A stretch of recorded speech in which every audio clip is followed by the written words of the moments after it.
Hello नमस्कार दोस्तों, स्वागत है आप सभी का हमारे यूट्यूब चैनल में। तो आज मैं फिर से लेके गया हूँ लैब टेक्नीशियन MCQ सीरीज। यह सीरीज़ का दूसरा वीडियो है। यह स्पेशली लैब टेक्नीशियन ACPGI के लिए बनाया गया है। वैसे यह लैब टेक्नीशियन के आने वाले और सारे एग्ज़ाम के लिए काफ़ी इम्पोर्टेंट है। तो चलिए शुरू करते हैं क्वेश्चन नंबर 29 से। हालांकि इससे पहले 28 क्वेश्चन का डिस्कशन फर्स्ट वीडियो में कर चुके हैं। तो चलिए स्टार्ट करते हैं बिना टाइम वेस्ट किए हुए। Which artificial anticoagulant give the best preservation of cellular morphology? Option A heparin, option B EDTA, option C double oxalate, option D sodium citrate. Cellular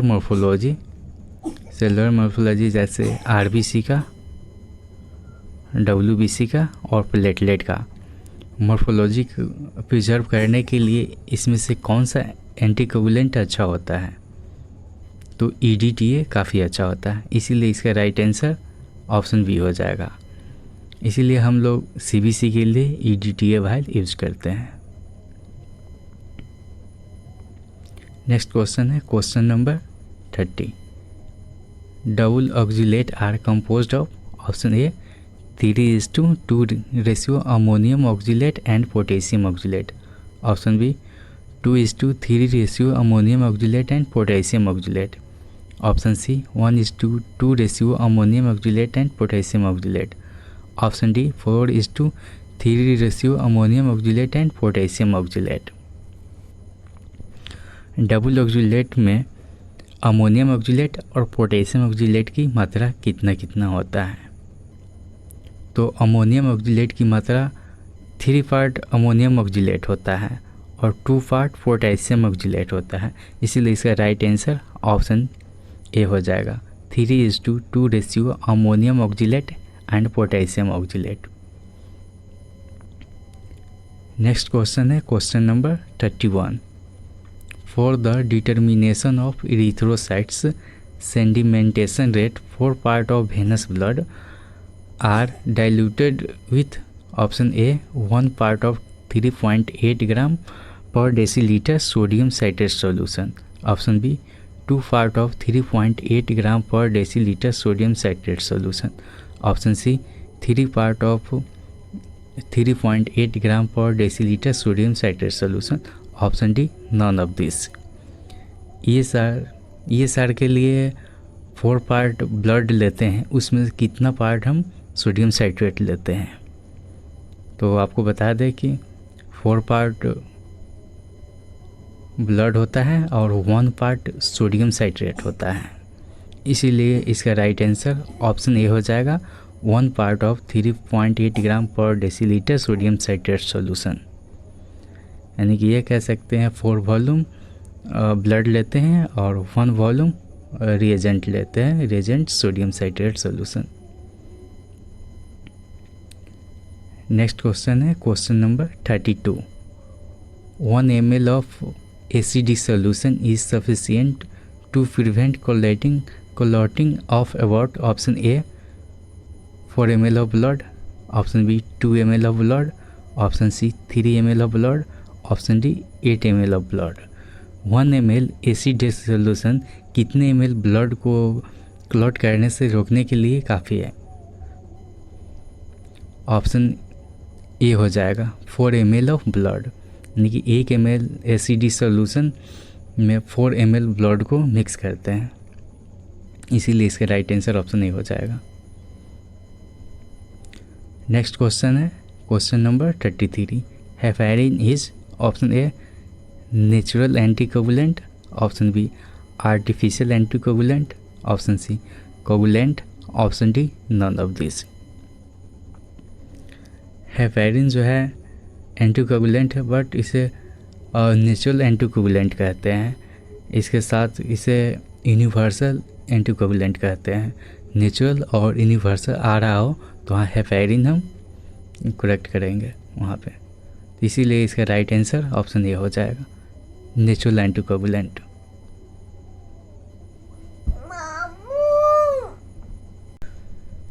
next question है question number 34। Heparin is use for the determination of option A artificial, sorry यहाँ artificial नहीं arterial होगा, arterial blood gases. Option B osmotic fragility test, option C both, option D none of this. Heparin का use हम किस test के लिए करते हैं इसमें से? तो इसमें से दोनों टेस्ट के लिए करते हैं, ABG यानी कि आर्टेरियल ब्लड गैसेस के लिए भी और ऑस्मोटिक फ्लैजिलिटी टेस्ट के लिए भी, इसीलिए इसका राइट आंसर ऑप्शन सी हो जाएगा।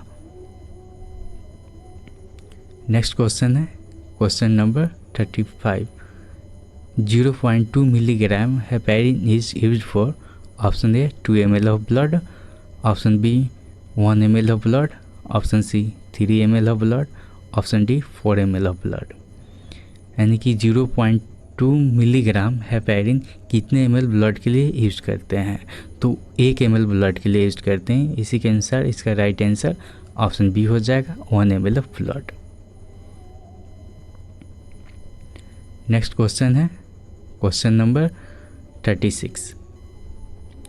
N erythrocyte is a option A biconcave cell without a nucleus, option B biconcave cell with nucleus, option C biconvex cell without nucleus, option D biconvex cell with nucleus.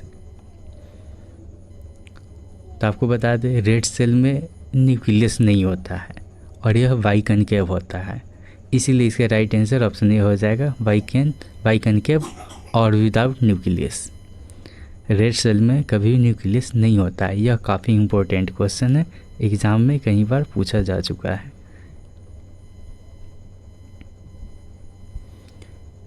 Next question है question number 37। The diameter of erythrocytes is about option A 7 micrometre, option B 7.5 micrometre, option C 8 micrometre, option D 8.5 micrometre. Erythrocyte का जो diameter होता है वो कितना होता है? तो इरिथ्रोसाइट का डायमीटर 7.5 माइक्रोमीटर होता है। अगर थिकनेस की बात करते हैं तो थिकनेस का 2 माइक्रोमीटर होता है, ये आप नोट कर लेंगे। ये भी क्वेश्चन एग्जाम में कई बार पूछा जा चुका है, इसे भी VVI कह सकते हैं। नेक्स्ट क्वेश्चन है question number 38। Which cell of the blood contain haemoglobin, option A red blood cell, option B white blood cell, option C platelets, option D all of the above. Haemoglobin में कौन सा cell होता है? ये question भी exam में कई बार पूछा जा चुका है, तो इसका राइट आंसर ऑप्शन ए हो जाएगा रेड ब्लड सेल। और ब्लड का जो कलर रेड हेमोग्लोबिन के कारण ही होता है। नेक्स्ट क्वेश्चन है question number 39। Which cell is the heaviest of all form element of blood, option A red blood cell, option B white blood cell, option C thrombocytes, option D none of the above. Blood में जो cell बनता है उसमें सबसे ज़्यादा heavy कौन सा होता है, यानी कि सबसे ज़्यादा भारी कौन सा होता है? जब आप देखेंगे जब सेंट्रीफ्यूज करते हैं तो रेड सेल, ट्यूब में जो रेड सेल होता है वो नीचे आ जाता है, और बीच में आप देखेंगे बॉफी कोट में ही WBC होता है और प्लेटलेट दोनों इसी में होता है, और नीचे रेड सेल होता है, ऊपर में प्लाज्मा होता है। इसीलिए इसका राइट आंसर ऑप्शन ए हो जाएगा रेड ब्लड सेल, क्योंकि वो भारी होता है जो नीचे बैठ जाता है सेंट्रीफ्यूज करने के बाद। नेक्स्ट क्वेश्चन है question number 40। Total erythrocytes increase in option A chronic heart disease, option B cholera, option C emphysema, option D polycythaemia, option E burn, option F all of the above. Erythrocyte किस condition में increase होता है? ये जो condition दिया हुआ है इन सारे कंडीशन में इंक्रीज होता है। ये ऑप्शन इसलिए दिया हुआ है इतना सारा ताकि आपको याद हो जाए। Chronic heart disease, option B cholera, option C emphysema, polycythaemia और बर्न। इन सभी कंडीशन में इंक्रीज करता है, तो ये आप याद रखेंगे। इसीलिए इसका राइट आंसर ऑप्शन एफ हो जाएगा, all of the above.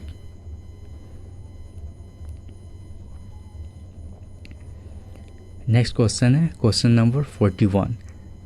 Decrease in red blood cell count is observe in option A anaemia, option B pregnancy, option C old age, option D all of the above. RBC decrease करता है किस condition में?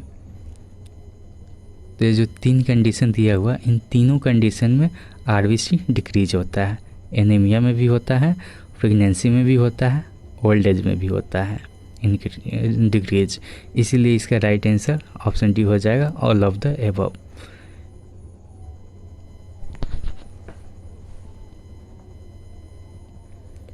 Next question है question number 42।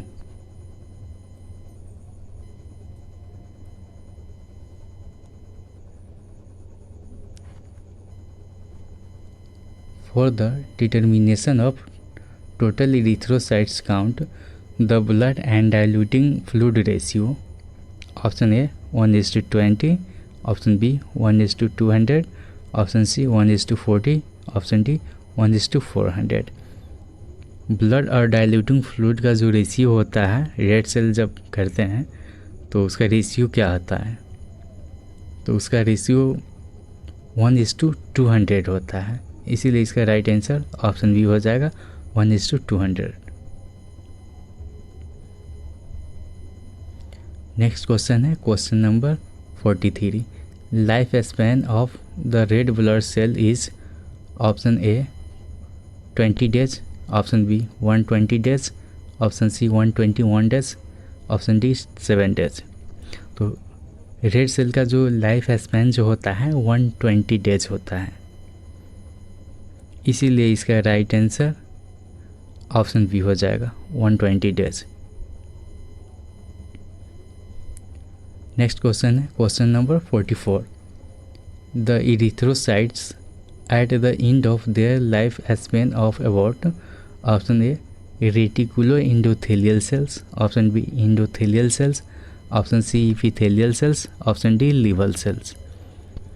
Red cell का जब life span जो होता है वो जब समाप्त होता है तो रेड सेल का कौन सा पार्ट सबसे पहले डैमेज होता है, यानी कि डिस्ट्रॉय होता है? तो वो होता है रेटिकुलो एंडोथेलियल सेल्स।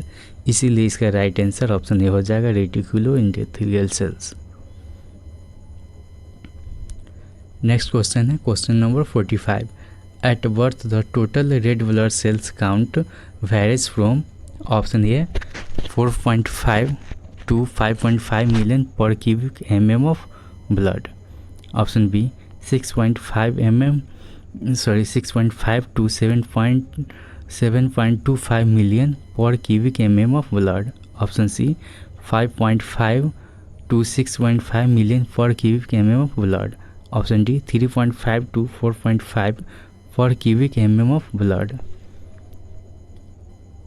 जब बच्चा जन्म लेता है उस समय और उसके बाद उसमें जो रेड सेल का जो अंतर जो होता है वो कितना होता है?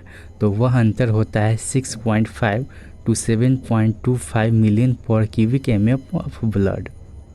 इसीलिए इसका राइट आंसर ऑप्शन बी हो जाएगा। नेक्स्ट क्वेश्चन है क्वेश्चन नंबर 46। ये काफ़ी ईजी है, फिर भी देख लेते हैं।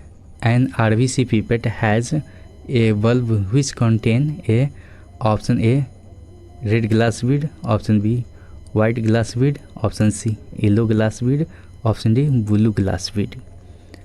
आरबीसी पिपेट जो होता है, आरबीसी पिपेट जो इस टाइप का होता है, इसमें एक बल्ब टाइप का होता है बीड। इसमें किस कलर का होता है? तो ये जो कलर जो होता है ये रेड होता है। यहाँ रेड सेल को रेड, यहाँ आर से आर को कोरिलेट करेंगे, रेड और रेड। इसीलिए इसका राइट आंसर ऑप्शन ए हो जाएगा, red, red glass bead. Question number 47। The biggest leucocyte is, option A lymphocytes, option B monocytes, option B eosinophil, option D basophil. Leucocytes में सबसे भारी जो होता है सबसे बड़ा जो सेल होता है वो कौन सा होता है? तो वो होता है मोनोसाइट। मोनोसाइट का साइज जो है सबसे बड़ा होता है, इसीलिए इसका राइट आंसर ऑप्शन बी हो जाएगा। नेक्स्ट क्वेश्चन है क्वेश्चन नंबर 48।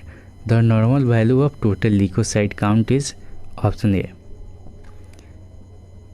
3000 से 9000 पर क्यूबिक mm, ऑप्शन बी 6000 से 10000 पर क्यूबिक mm, ऑप्शन सी हो गया 4000 से 11000 पर क्यूबिक mm, ऑप्शन डी हो गया 8000 से 15000 पर cubic mm।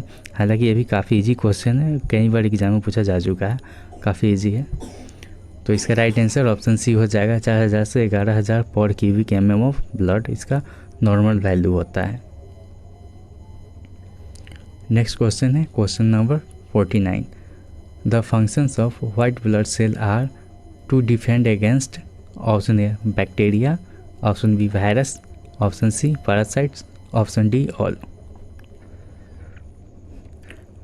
White blood cell का जो होता है मतलब कि किस बैक्टीरिया वायरस या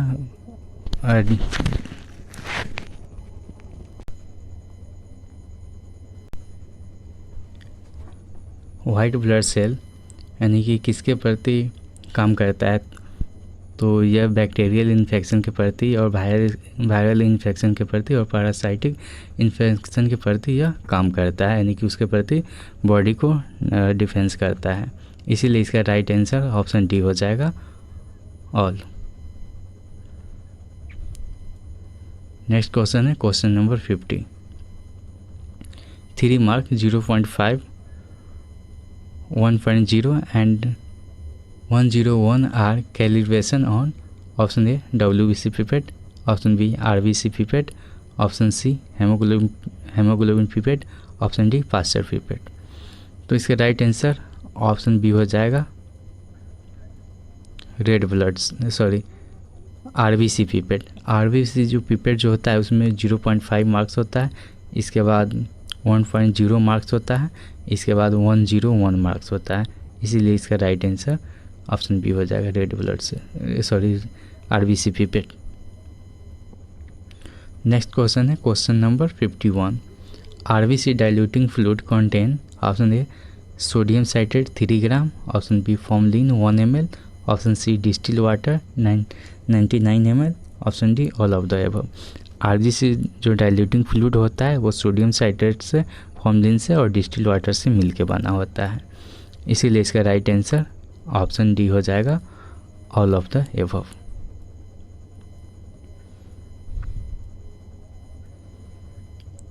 नेक्स्ट क्वेश्चन है question number 52। Decreases in total leucocyte count is called option A leucopenia, option B leucocytosis, option C thrombocytosis, option D thrombocytopenia. जब ल्यूकोसाइट काउंट कम होता है तो उस कंडीशन कि 4000 से जब कम हो जाता है उस टर्म को हम क्या कहते हैं? तो ल्यूकोपेनिया कहते हैं। जब कम हो उसे ल्यूकोपेनिया कहेंगे। अगर 11000 से ज़्यादा आ रहा हो तो उसे हम ल्यूकोसाइटोसिस कहेंगे, इसीलिए इसका राइट आंसर ऑप्शन ए हो जाएगा ल्यूकोपेनिया। नेक्स्ट क्वेश्चन है question number 53। Increase in total leucocyte count is called option A leucocytosis, option B leucopenia, option C thrombocytosis, option D none of the above. हालांकि इसका answer पहले ही बता चुके हैं। जब ल्यूकोसाइट काउंट इंक्रीज करे 11000 million पर क्यूबिक mm से जब ज़्यादा हो जाए तो उसे हम ल्यूकोसाइटोसिस कहेंगे, इसीलिए इसका राइट आंसर ऑप्शन ए हो जाएगा। नेक्स्ट क्वेश्चन है question number 54। The blood specimen is diluted in WBC pipette with a diluting fluid. Dilution is option A 1:10 ratio, option B 1:20 ratio, option C 1:40 ratio, option D 1:80 ratio। यानी कि WBC diluting fluid में, diluting fluid और WBC का जो ratio होता है वो क्या होता है, यानी कि ब्लड का रेशियो और डाइल्यूटिंग फ्लूइड का रेशियो क्या होता है। तो उसका रेशियो होता है 1:20 ब्लड और डाइल्यूटिंग फ्लूइड। तो इसी के साथ हमारा वीडियो समाप्त होता है। अब मिलते हैं नेक्स्ट वीडियो में। चलिए, तो आज के लिए इतना ही। Thank you.